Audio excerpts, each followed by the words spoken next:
Hello and welcome to the show. This is the Goodwind podcast, and I am Niko LaPelusa, your host. And today is a more special episode because we're on TikTok Live. We're on a little bit of a TikTok Live, and questions are starting to come in. We have people joining for the show, and it's pretty energizing to have like a live stream while I'm doing a podcast. You know, there's a little extra pressure, and not having any format or any particular plan with these podcasts. It's all improvisation mostly. I think about stuff throughout the week. I think about stuff throughout the day.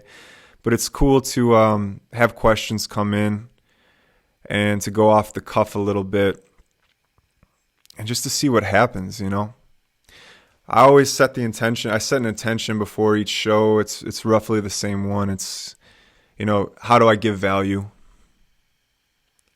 It's and not in like a parenty kind of way where I'm telling people what to do, but giving value by sharing my own personal experience and hopefully people and trusting, that people can extract something valuable that they can put into their own life that they can use, maybe learn from my mistakes, if you will, for some failures.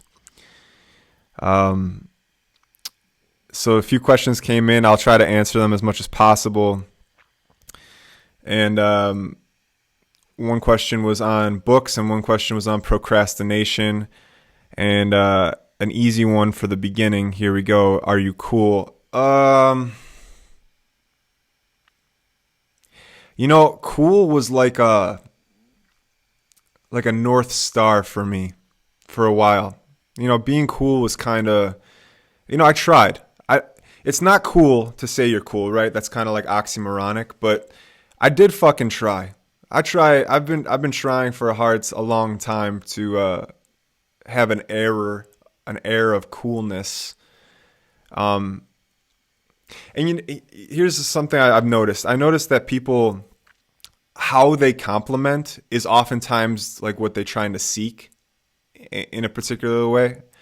What you get is kind of what you give, and how people compliment, the adjectives they use is kind of like a nice little indicator as to what people are seeking in a way. This isn't perfect, but it's just kind of like something I've noticed. And what I used to say is, oh, that's cool. Oh, that's like just in conversations. Oh yeah, that's cool. So I think if I was being honest with myself, I have been trying to be cool for a while. I have put it on a pedestal, whatever that means. But I don't think I'm particularly cool. Not in a special way, at least. If by cool you mean not particularly reactive when people throw shade my way, I can be cool under pressured situations at times, but I can also be fiery. So maybe that answers your question. As far as books, and I just see another question come in, how do you motivate someone who's clinically depressed? Well, I'll get to that one maybe. I do have to say I'm not a therapist. I have dealt with depression myself, and I have been diagnosed with depression and medicated as such. And maybe we talk about that. Some books that I'd recommend that are coming right off the dome is Man's Search for Meaning by Viktor Frankl. I think is a good one. It's about a guy who was a therapist, and he was a Jewish guy in Germany, got put in concentration camps, and he talks about how cultivating a sense of purpose, even in this desolate, terrible environment as being in Auschwitz, how that actually helped him to survive. It's a really powerful, great book. Not too long of a read. Spiritual enough, right? You asked for spiritual books. Spirit can be everything. And then another book which is like overtly spiritual, like a little wooey, is Eckhart Tolle's A New Earth. And it's kind of cool. It's kind of good because it brings awareness around what's known as the ego. So as far as like cultivating that awareness in yourself and what motivates you socially and, and then some. So, someone's going, so going into a little bit of my story with depression, I suppose. Now look, life is weird, particularly from like that post puberty to, I don't know. It's still kind of weird, but there's just like really a finding who you are and cultivating like a sense of self. And it does get a little bit easier to know what you want, to know what you're about as you kind of move into at least the 30s. This has been my case. And there's a lot of trial and error in the teens and 20s. And I think the result of this is a sense of depression, without purpose, without a direction, without truly knowing who you are. Life can seem very tough, very tough. And then someone lets you down the first time you go through your first breakup, and the spiral downward can start to happen. And when you spiral downward, you do need a pattern interrupt sometimes to start the momentum going back up. So I was going through a tough time, not really knowing myself, not knowing what I was about, overextending myself for people that just didn't care about me, that didn't really want to, that didn't have the time or space for me. And I would chase people who really who showed indifference to me quite a bit. And that's a mistake, right? That's a lack of self-awareness that I had to learn how to cultivate. And I was prescribed things. I was actually prescribed Adderall.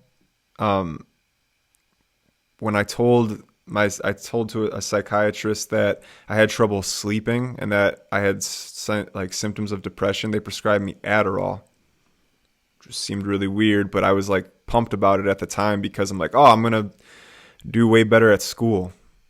And I suppose it helped. I think if I really took the time to learn how to learn and learn how to be a student and actually showed up for class, I wouldn't necessarily have to rely on the drug. And Adderall did take quite a bit for me. I make a joke. I don't know if this is true. I'm not a doctor, but it's like I have gray hair at the age of 31. And I say it was because of being on Adderall, as a young man for some time. It seems like, I don't know, it's meth, Just seemed like a tough prescription to take, but, I'm not a victim here. I definitely enjoyed Adderall. I abused it. I like uppers. I've liked uppers before, and I relied on it a lot. But I relied on it to a point where it really took a lot from me. And I think coming off of it led to a really dark time in my life. And although medication can be good for people in the right circumstance, I'm really glad I overcame. I found other tools to get myself off of Adderall. And I still use things medicinally. I use things... I am reading some of these comments, guys, and I will answer any questions, and I appreciate anyone who's interacting.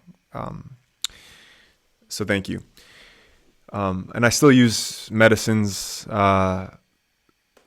ceremoniously, but it's not a daily thing like it was for Adderall. I remember back when I was prescribed these uppers, I would rely on them so heavily that I would wake up, and if I had the smallest task to do,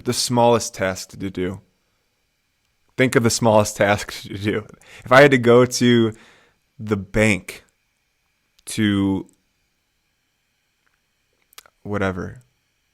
deposit a check, if I had to make one phone call throughout the day, that would be enough justification for me to take like a 25 milligram extended release Adderall. And that's a big, that's what they started me out at. And that's like a day-long high for those who have never been on it. And what's up? Hey, what's up, mate from Perth? It's dangerously easy to abuse thought patterns. It's interesting. Okay. So I would really abuse it, and I would, take shit. I would take Adderall to party. Adderall, I'd crush it up and snort it to party. It's like, ugh. I don't have that much shame over it anymore, but at the time, it really just took a lot from me and didn't give me hardly any. Um, yeah, it was much, and I'm really glad that I found ways to get off of it. Some of the ways I got off of it were by making the decision to do so after college. Yeah, this isn't a land. This is okay. So I guess we're going off tangent a little bit, but my friend made this for me. He's in like the Lakota tribe, and they do this beadwork, and he made this for me as a gift. He put a keychain on it, so it's kind of a lanyard, but I wear it as a chain. It's my chain. But to get over the reliance or the dependency on Adderall, after college, I made the decision during college because I started to feel just like really shitty about taking it. I would get irritable, very irritable. I lost a bunch of weight. Typical things that you hear from taking something like meth. I kind of was experiencing from Adderall, and I wasn't very happy taking it. So I made the decision that after college I was gonna stop. And I did. I actually did. And part of the ways that I got over that was learning how to cultivate focus without the drug. Like, focus is a key ingredient. Any meditation or any spiritual path you take, if you start showing up to shit and like listening to what they're saying, reading the books, there will be an element of focus built into any meditation practice. And there's tricks that people use to build this focus, like mantras or dristi, where you keep your gaze locked into a certain place. And those are great. That's a great way to cultivate this focus or this single pointedness of attention. Learning how to dictate where your attention goes is a very powerful tool. And you'll need it even for like hunting or playing sports or love you too. Thank you. I shouldn't do that. That's a lack of focus. I'm just see with this TikTok live thing, I'm kind of like bouncing back and forth, but thank you. I love you as well. But about focus. So a particular meditation technique that I have studied, if you will, or I've just committed to showing up for is called Vipassana. It's kind of an extreme one. You go 10 days of silence. It's a 10-day silent retreat. And you meditate 4 times a day for at least an hour. And you don't talk to anyone throughout the whole time. You don't have anything to journal. You have no books to read. You can't listen to music. It's truly silence. It's truly being with yourself and being with yourself, but also kind of studying this meditation technique. Now, every night there is a lecture portion, so you do get to hear some sort of content, and the content is around the meditation technique. And it's a really powerful program. I mean, there's some things I don't like about it. There's some doctrine, like there's a little bit of like, it's Buddhist based. So there's like a little bit of, there's Buddhist bias. I don't know if you can avoid bias altogether. I think Wim Hof does a pretty good job avoiding bias, but he's even science biased if you want to get nitty gritty. But this meditation technique, Vipassana, talks about samadhi being I saw something about I might answer that later. But you cultivate samadhi in this meditation technique. It's the foundation of the technique, and it stands for focus. And you do that by spending an hour keeping your consciousness at the space above your upper lip and below your nostrils. And you do this for an hour increments. And every time you wander, which you certainly will, or I certainly did, you just bring your attention back to this portion, this small portion, and you just feel the sensation above your upper lip and below your nostrils. And you're sitting there and your mind wanders, and then you come back and you do this over and over again. And it's kind of frustrating. But you do notice that focus is like a muscle. You can cultivate it. This isn't a mantra. This is what's called Vipassana meditation, which is like a school of meditation. And it's not for everyone. I mean, people see it as extreme. It's a silent meditation retreat for 10 days. That means something to some people. Now that I've gone through it a couple times, it's not so arduous. Before I move on, someone asked me if I found, Vipassana. And someone asked me if I found the girl version of Bugs Bunny attractive. And yeah, in Space Jam, what was her name? She was super fine. Top 5 cartoons that I would like to, I don't know, what am I going to say about a cartoon? I can't be that vulgar. Lola. Yeah, Lola Bunny. She was super fine.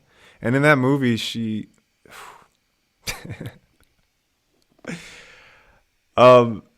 they kind of... I wonder, do any of you guys have like cartoon fetishes? Who watches the cartoon porn? It seems to be big, but... So...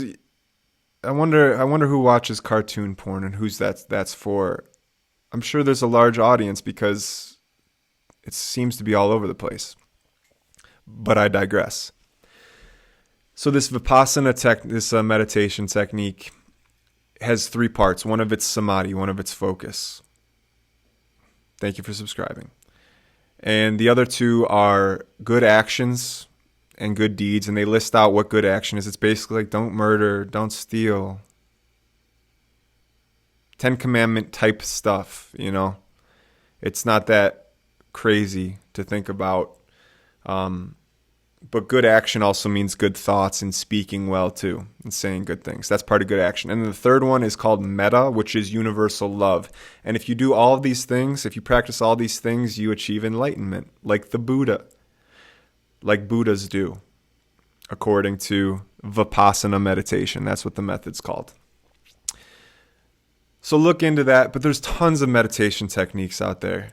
And I really think any path can lead you towards this sense of inner peace, can lead you towards, really whatever you're looking for. I'm not going to even put a limit on if you're trying to cultivate, money. There seems to be evidence to suggest that that a certain meditation practices can contribute to your prosperity and wealth and how you attract things. So that's that.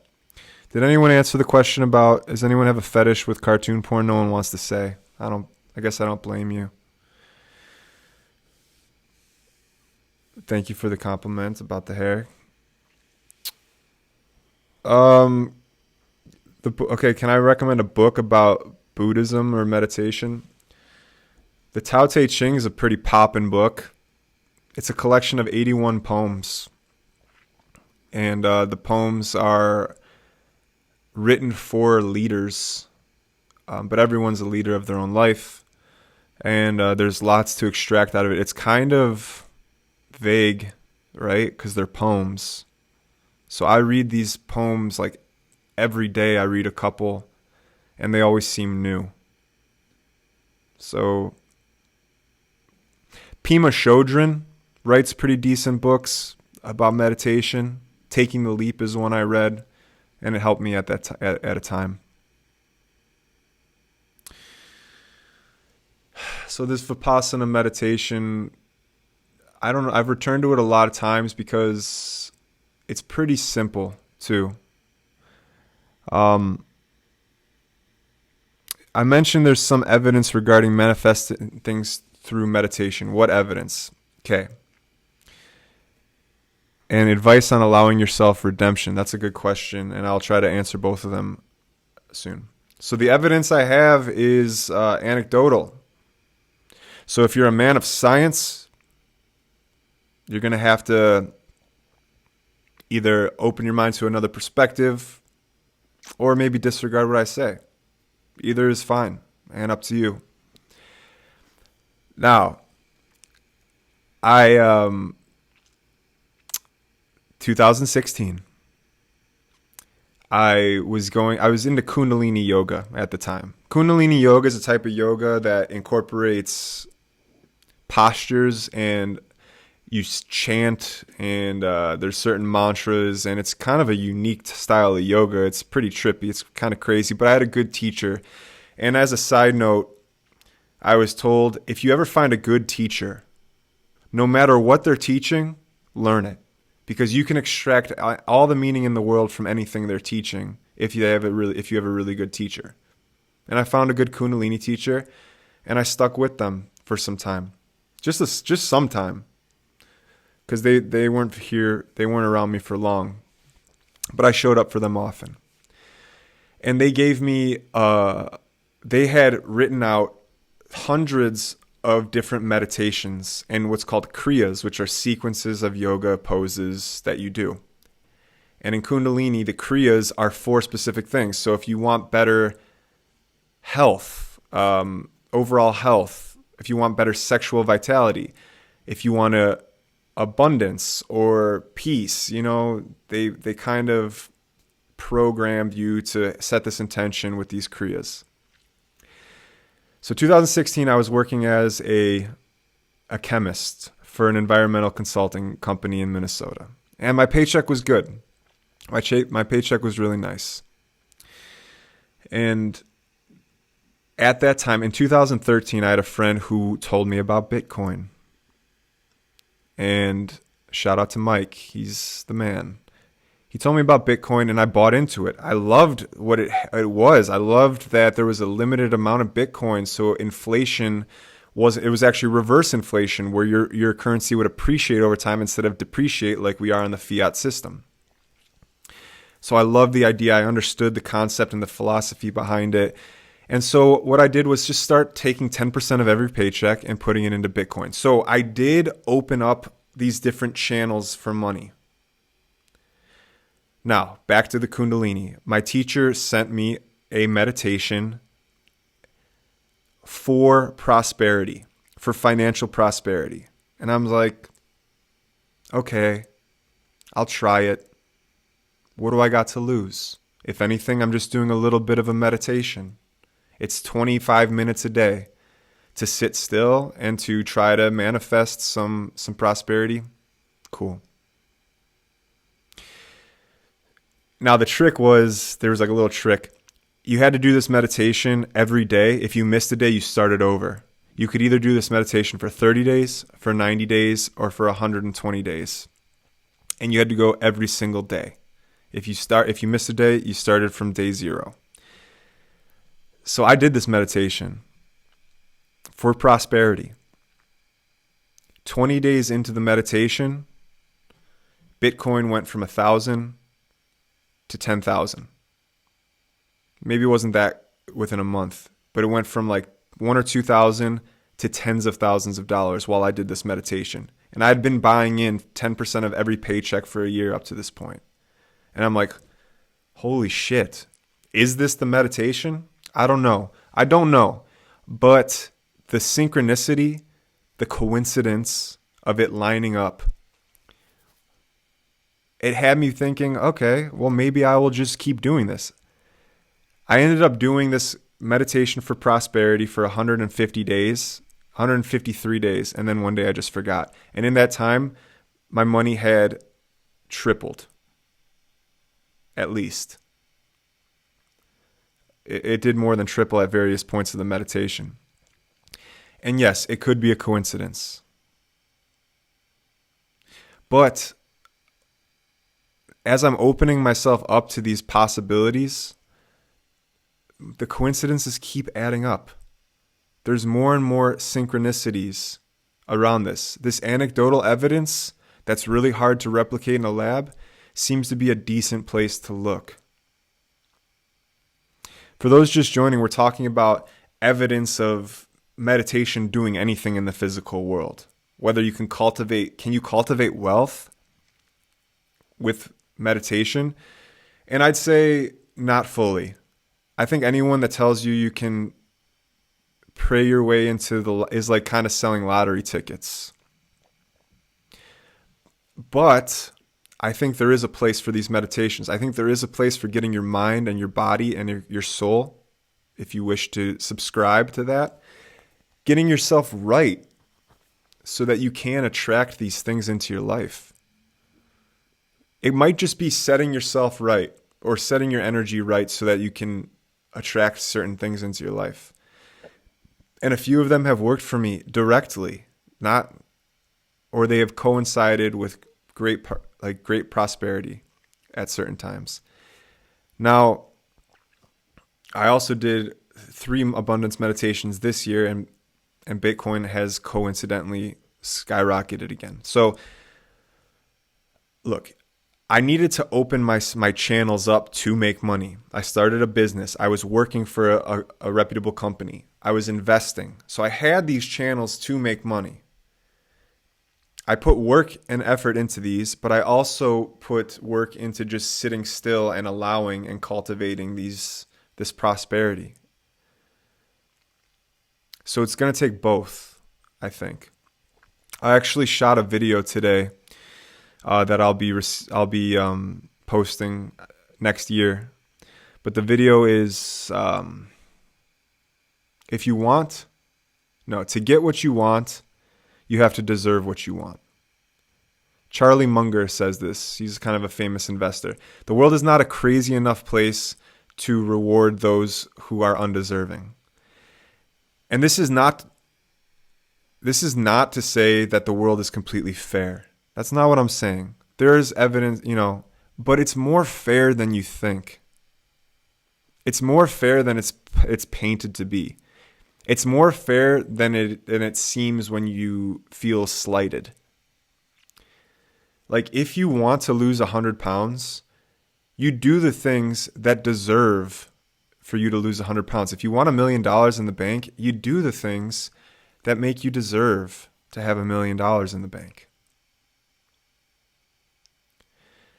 If you want to get what you want, deserve what you want. And I like this a lot.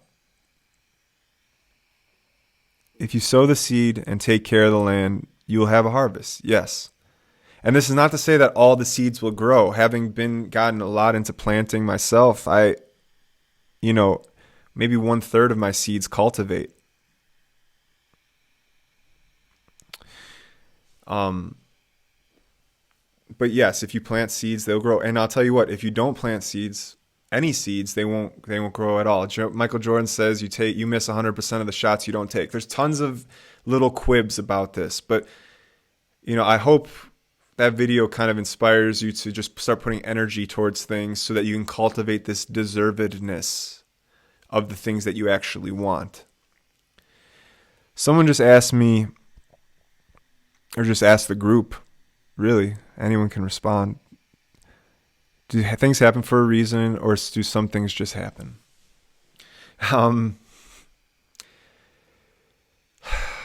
I feel like putting caveats on all of these like meta questions. Of course, I don't know. Here's my hot take. I think we live in a world of duality, right? Magnets have positive and negative poles. Ions have positive and negative charges. Like there's an outside to every inside.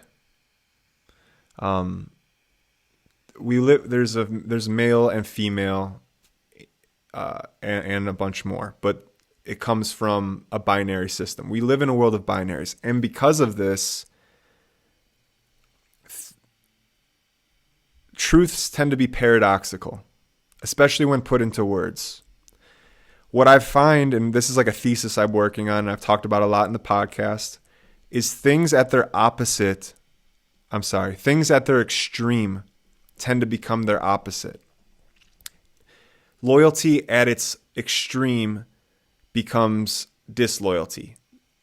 Selfishness at its extreme becomes altruism, and vice versa. When you take things far enough, they become their opposite. The reason I'm saying this is because I think if you can hold both in your mind as a possibility for truth, you're closest to the truth. Do I think things happen for a reason? Yes. Do I also think that things have a sense of randomness and there's chaos? Yes. Both of them I can hold as a sense of truth, because it can also depend on from which angle or which perspective you're able to look at something. Sometimes chaos at one level seems like is order at a higher level. You know, if an illness enters your body, your white blood cells attack it. And they start attacking this and they create battle. Now that's conflict at that level, but it means health for the system of your body. So yes, things are chaotic. Yes, things are ordered. Yes, things happen for a reason. And yes, there is a sense of reasonlessness that exists too. And I think if you can hold both of these as somewhat true, as partial truths to a whole, because together they make a whole truth. I'm glad you asked that question, because being able to speak about this is helpful for me as well. So thank you. Thank you for the question. Thank you for all the questions. Please continue to ask questions. I struggle with this so much, the binary situation, how to make a decision on it. Maybe you don't have to make a decision on it. Who's putting the pressure on you to make a decision on that?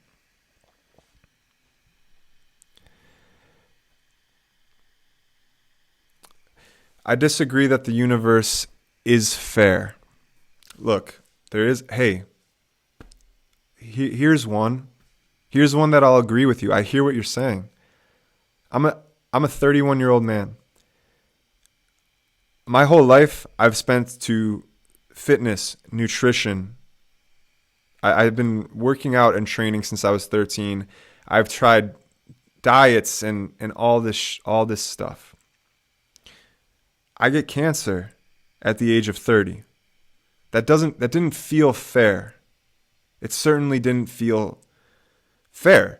I felt like I did breathing techniques, mindfulness. I did oxygen therapy. I did supplements. I was supplementing. I was eating right. I was avoiding, never eating fast food. I stopped drinking. I did all the things that now, for me to hold on to the fact that it wasn't fair that I got cancer did nothing for me to overcome it. In order to move forward, I had to see how fair it was that even though I had cancer in my lymphatic system, I had a healthy body. 90% of my body elsewhere was extremely healthy. I had so much to be thankful for, even though I had evidence to not be thankful for. And this kind of goes back to the book, Man's Search for Meaning. If you feel like life is out for you, if you feel like there's an unfairness in life, please read this book. It's 150 pages. Maybe I'll even buy it for you. It's by Viktor Frankl. Viktor Frankl was a Jewish person in Germany. He was like a psychiatrist. He was put into Auschwitz, which is, you know what Auschwitz is. It's a concentration camp. And in that book, he outlines how even in the bleakest of circumstances, the bleakest, we've all seen pictures, we don't understand, but we all see what these people went through. That millions were murdered. Even in those circumstances, he talks about the choice that he had. He was a prisoner on a work farm where they murdered people. And he talks about the choices he had to be happy, the choices he had for gratitude. He talks about being on a chain gang, being completely oblivious, like not having food for months, and saying thank you to the sunrise as it came up.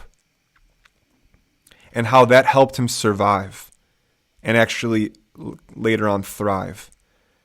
Man's Search for Meaning by Viktor Frankl is the book. So when I hear people say, yes, there's plenty of evidence to suggest the unfairness. Yes. Now what's your focus? Now what's your choice to do with that evidence? I'm getting a little preachy, but I'm excited. I'm excited because that book means something, and I'm really glad I read it. And I've been there. Nihilism can support itself. You can find evidence to suggest meaninglessness. You can. But you're not doing yourself any favors, and you're not doing any favors for those around you. And I'm not saying be overly optimistic either. I'm saying if you want to do yourself a favor, if you want to start deserving what you want, and therefore having a better chance of getting what you want, it helps to give people the benefit of the doubt. It helps to love again after you get your heart broken. It helps to trust again after someone's betrayed your trust.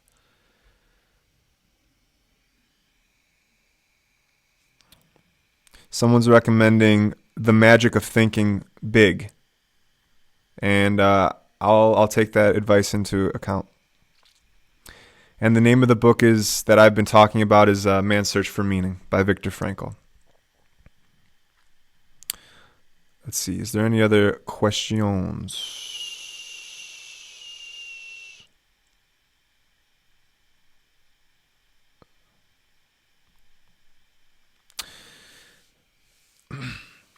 I think, yeah, so like we can't definitively say everything has a meaning without being overly optimistic, and we can't say that nothing has a meaning. You know, both are true, that there is chaos and there is order, and it depends on perspective a lot. I think being an over-optimist, what I tell people, and this is like a general rule, but of course it has its pitfalls, is on the macro scale, on the most macro scale, I'm an optimist. For example, I have a faith that I've cultivated. Evidence is I pray to something. I pray to something bigger. I pray to fucking trees. I pray to the nature, to Mama Earth, to the sun. I'll say a few words. You know, I'll throw a few words to a breeze that hit my face. Because there's a consciousness to the world that I buy into at a particular level, that I subscribe to. So on the overall, I'm optimistic. Now at the micro, I tend to be a little pessimistic. And what this does is this allows me to not overburden people with expectations on them.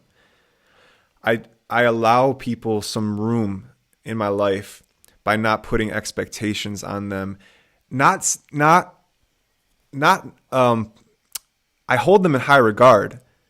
Like if I ask my girlfriend to do something, I'll expect that if she says yes, if she agrees to it, that she'll follow through. But I also won't reprimand her if she doesn't. And parents, siblings, whatever it is. Because I know that things come up. That's what I mean by pessimism. I don't mean that people are going to let me down, even though people will let you down at various points in your life. And I'm sorry about that. And I've let people down. But on the overall things, sometimes I see when people, I think they let me down, the timing ends up being perfect when and if they follow through or if they don't. So I have this overall faith, but I also don't, without the burden of expectations, over expectations on people. I hope that makes sense. Expect the worst and hope for the best. In a way, I think you're onto something with that, but I also don't expect the worst. it's almost like I'll plan for the worst. Like now that I've grown a little bit, people have let me down. I know that if I send a message to someone and they let me down, I have tools to cope with this. I've prepared to be let down without it taking anything away from me. But I do keep people in high expectation because I think the people tend to fulfill the expectations we also put on them. Maybe expectation is not the perfect word, but I think what I do to help build self-esteem and to help build people up around me is by letting them know that they can do things and that I actually expect them to do so. And keeping, like, there's a level of accountability which builds people up. If someone says they're going to do something or show up for me, if they don't, I don't yell at them and scream at them. But what I will do is let them know that I saw them not follow through. In that way, I'm keeping them accountable without the burden of anger. So it's a little bit of the how. Hey, Noel.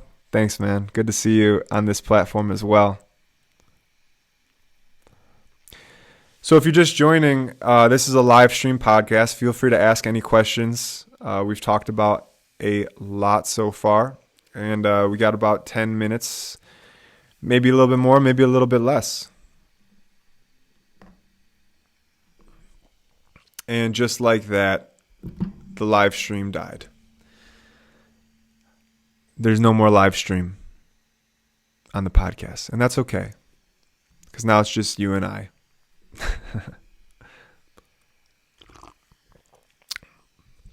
Oh, there is a certain energy that comes with these live streams. And I find myself getting excited and speaking fast and with enthusiasm. And enthusiasm feels good to a certain extent.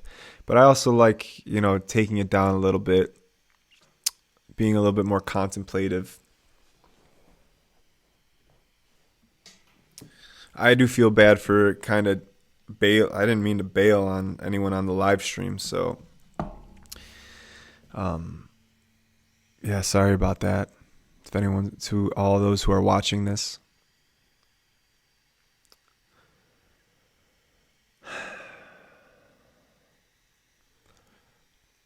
This feels good. This feels like a good place to kind of stop. It feels kind of like it was meant to be in a way. And I'm struggling to find another topic to bring to the table that will really tie this all together in a bow. But thank you so much for being here. Thank you for letting me speak like that, speak with enthusiasm, and to reflect and to better know myself and understand myself. If you are a fan of the show, please leave a review. Those help a lot, and I appreciate it greatly. Until next time, this has been the Goodwind.